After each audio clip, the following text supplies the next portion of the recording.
લાઠી તાલુકાના દામનગરના દહીથરા ગામે આજે પ્રિતેશભાઈ નારોલાની ટીમ દ્વારા એક નિરાધાર માજીનું મકાન બનાવવામાં આવ્યું છે.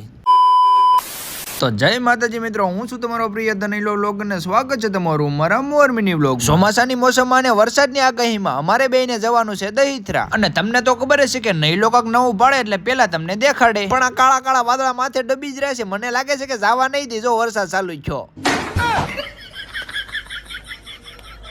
चश्मा लगाओ ना सर, क्या नाम है आपका?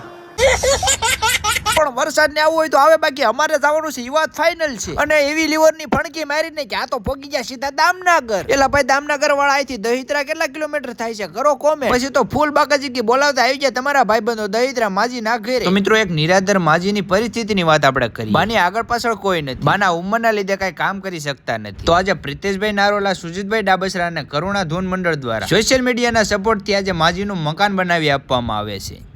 સુજીતભાઈ ડાબસરા, પ્રિતેશભાઈ નારોલા અને કરુણા ધૂન મંડળ, આ ટીમ દ્વારા માજીનું મકાન બનાવવામાં આવ્યું છે. તો માજીને પૂછીએ આપણે કે તમારું મકાન બનાવ્યું છે તો તમે ખુશ છો?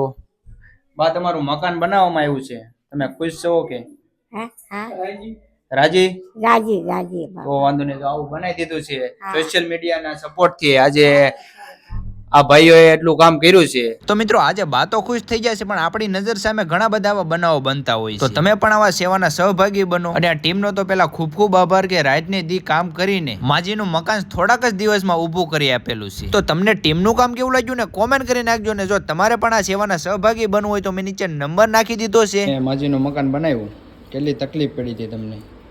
એની તો વાત જવા દો, પણ બધાનો સાથ સહયોગ બહુ સારો હતો ને બધાના સાથ સહયોગથી આ મકાન આપણે બનાવ્યું છે. મેં એક નથી બનાવ્યું, અમે તો માત્ર નિમિત્ત છીએ. આ મકાન તમારા બધાના સાથ અને સપોર્ટથી બનાવેલું મકાન છે. બે શબ્દ પ્રિતેશભાઈ.